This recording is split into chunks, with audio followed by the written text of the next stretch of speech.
एक टाइम था जब हमें अगर अच्छी फोटो बनवानी होती तो हम मेले से या फोटो स्टूडियो से रैंडमली फोटो क्लिक करवा देते थे एंड फोटो वाला उसे वियर्ड तरीके से एडिट करके हमें पकड़ा देता था। हम खुश होकर पैसे दे देते थे और घर आकर उसे दीवार पर टांग देते थे। अब स्टूडियो वाले कैमरा चलाने में एक्सपर्ट थे, फोटो एडिटिंग जानते थे, लाइटिंग के बारे में समझते थे। तो उस टाइम उन्हें देखकर हमें लगता था कि इन लोगों का कैरियर कभी खत्म नहीं होगा, ये ऐसे ही कमाते रहेंगे। बट फिर हमारे हाथ में आया स्मार्टफोन, फिर एक और स्मार्टफोन जिसका कैमरा बहुत अच्छा है एंड हमें भी फोटो क्लिकिंग एंड एडिटिंग की थोड़ी बहुत नॉलेज आई एंड आज तो एआई एडिटिंग भी आ गई। इसीलिए ज्यादातर लोग अपनी फोटो खुद खींचते हैं एंड कुछ सेकंड में एडिट भी कर लेते हैं। अब स्टूडियो वाले के बारे में सोचे तो उनकी स्किल बिल्कुल गलत नहीं थी, बट प्रॉब्लम ये है कि दुनिया बदल गई। उस टाइम लोग उनकी इस स्किल को बहुत बड़ा मानते थे, बट वो ये नहीं जानते थे कि फ्यूचर में ये हर कोई कर लेगा। सो तुम्हें एक चीज समझ आ गई होगी कि हर ट्रेंडिंग स्किल एवरग्रीन नहीं होती। अगर आज तुम कोई ऐसी स्किल सीख रहे हो तो हो सकता है कुछ साल बाद वो भी ऐसे ही आउटडेटेड स्किल बन के रह जाए, या फिर तुम्हारी स्किल ऐसी भी हो सकती है जो आने वाले 20 से 30 साल तक भी बनी रहेगी। सो अब मैं तुम्हें 3 फिल्टर फ्रेमवर्क बताने वाला हूँ जो तुम्हें कुछ मिनटों में बता देंगे कि तुम्हें किसी स्किल पे टाइम लगाना है या नहीं। सो फिल्टर नंबर 1, लिंडी फिल्टर। इसका नाम सुनने में जितना वेस्ट लग रहा है उतना ही ये यूजफुल है।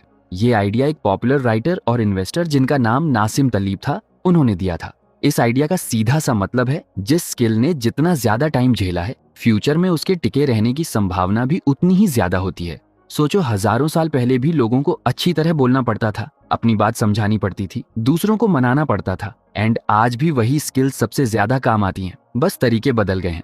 पहले लोग आमने सामने बात करके इन्फ्लुएंस करते थे, आज वही काम YouTube videos, Instagram reels, ads और पॉडकास्ट्स कर रहे हैं। यानी प्लेटफॉर्म बदल गया बट कम्युनिकेशन और परसुएशन की वैल्यू आज भी उतनी ही है। अब दूसरी साइड देखो, कुछ साल पहले एसईओ एक्सपर्ट्स की डिमांड बहुत थी। लोग गूगल में ऊपर रैंक कराने के लिए लाखों रुपए खर्च करते थे, लेकिन अब एआई सर्च धीरे धीरे पूरा गेम बदल रही है। उसी तरह आजकल बहुत लोग कहते हैं कि बस प्रॉम्प्ट इंजीनियरिंग सीख लो, फ्यूचर सिक्योर हो जाएगा। बट जरा सोचो, ये स्किल अभी मुश्किल से 3 से 4 साल पुरानी है और जिन कंपनीज ने एआई बनाया है वो खुद एआई को इतना स्मार्ट बना रही हैं कि उसे लंबे प्रॉम्प्ट्स की भी जरूरत न पड़े।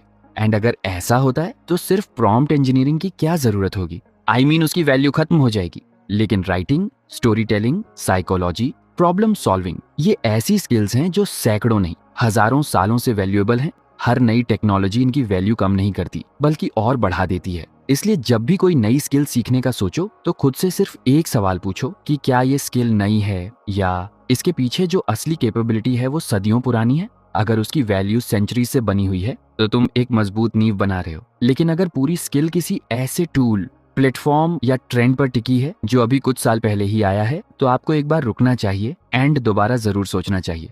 अब मान लो तुम्हें समझ आ गया कि कौन सी स्किल लंबे समय तक टिकेगी, बट मेरा भाई सिर्फ टिक जाना ही काफी नहीं है। तुम्हें पहले ये जान लेना चाहिए कि उस स्किल की वैल्यू कितनी होगी। एंड यहीं आता है हमारा दूसरा फिल्टर, इज कॉम्बिनेशन एडवांटेज।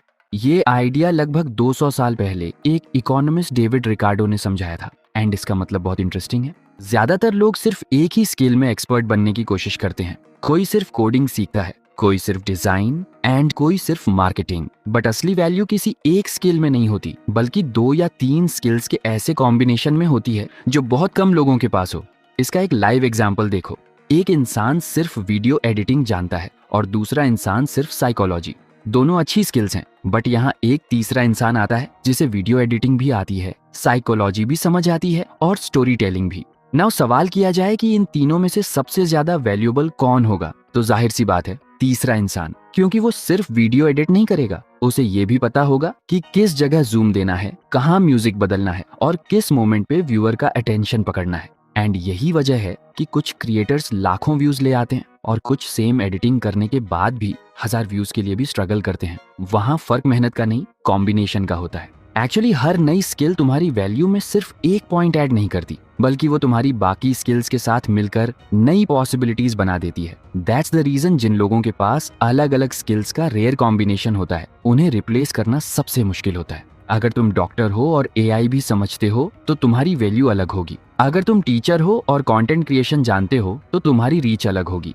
अगर तुम बिजनेस करते हो और साइकोलॉजी समझते हो तो कस्टमर्स तुम पर ज्यादा ट्रस्ट करेंगे। इसीलिए हमेशा अगली स्किल सीखने से पहले खुद से एक सवाल जरूर पूछना कि ये स्किल मेरी बाकी स्किल्स के साथ मिलकर ऐसा कोई नया कॉम्बिनेशन बनाएगी जो बहुत कम लोगों के पास है। कॉज आज की दुनिया में सिर्फ एक्सपर्ट बनना काफी नहीं है, यूनिक बनना जरूरी है। Now filter number 3 is leverage filter. ये आइडिया एक एंटरप्रेन्योर और इन्वेस्टर नवल रविकांत ने बहुत इजी तरीके से समझाया था। उन्होंने कहा कि किसी भी स्किल की असली कीमत इस बात से तय नहीं होती कि वो कितना पैसा देती है, बल्कि इस बात से तय होती है कि तुम्हारे रुकने के बाद भी वो तुम्हारे लिए काम करती है या नहीं। जरा सोचो, एक मैथ्स टीचर है और एक यूट्यूबर, दोनों को सेम कॉन्सेप्ट आता है, दोनों उतना ही अच्छा पढ़ाते हैं, लेकिन टीचर एक टाइम में 40 या 50 बच्चों को ही पढ़ा सकता है। उधर एक यूट्यूबर वही कॉन्सेप्ट सिर्फ एक बार वीडियो में समझाता है एंड उसे लाखों लोग कई सालों तक देखते रहते हैं। मीन नॉलेज दोनों के पास बराबर था, बट रिटर्न स्ट्रक्चर पूरी तरह अलग था। एक जगह जितने घंटे काम उतने ही पैसे, और दूसरी जगह एक बार किया हुआ काम बार बार रिजल्ट देता रहता है। एंड इसे ही कहते हैं लेवरेज।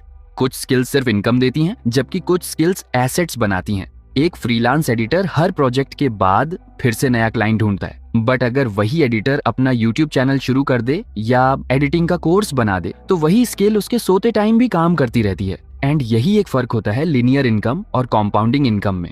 इसका मतलब ये नहीं कि जॉब करना गलत है या फ्रीलांसिंग बेकार है, बट बात सिर्फ इतनी है ब्रो कि अगर कोई 2 स्किल्स इनमें से 2 फिल्टर्स भी पास कर रही हैं तो हमेशा उस स्किल को चुनो ताकि फ्यूचर में वो तुम्हारे लिए बार बार वैल्यू क्रिएट करे। सो इन तीनों फिल्टर्स को अपने दिमाग में इस तरह बिठाओ, लाइक क्या ये स्किल पिछले कई सालों से वैल्यूएबल रही है? क्या ये स्किल मेरी बाकी स्किल्स के साथ मिलकर कोई रेयर कॉम्बिनेशन बना रही है? एंड क्या इस स्किल का रिटर्न मेरे रुकते ही रुक जाएगा? इन सवालों के पॉजिटिव रिप्लाई मिले तो तुम सही डायरेक्शन में हो, अदरवाइज कुछ टाइम के लिए मौके का फायदा उठा लो, बट वो एवरग्रीन नहीं हो सकती। याद रखो, तुम सिर्फ एक स्किल नहीं सीख रहे, तुम अपना फ्यूचर बना रहे हो। अब गलती उन फोटो स्टूडियो वालों की नहीं थी, वो अपने काम में बहुत अच्छे थे, उन्होंने मेहनत भी पूरी की थी, बट उन्होंने अपना पूरा करियर ऐसी डायरेक्शन में बना लिया जहां दुनिया धीरे धीरे आना ही बंद कर रही थी। इसीलिए आज सबसे बड़ा रिस्क नई स्किल ना सीखना नहीं है, बल्कि सबसे बड़ा रिस्क है गलत स्किल पर अपनी जिंदगी के साल लगा देना। सो इनको दिमाग में रखो। Thank you so much, take care yourself.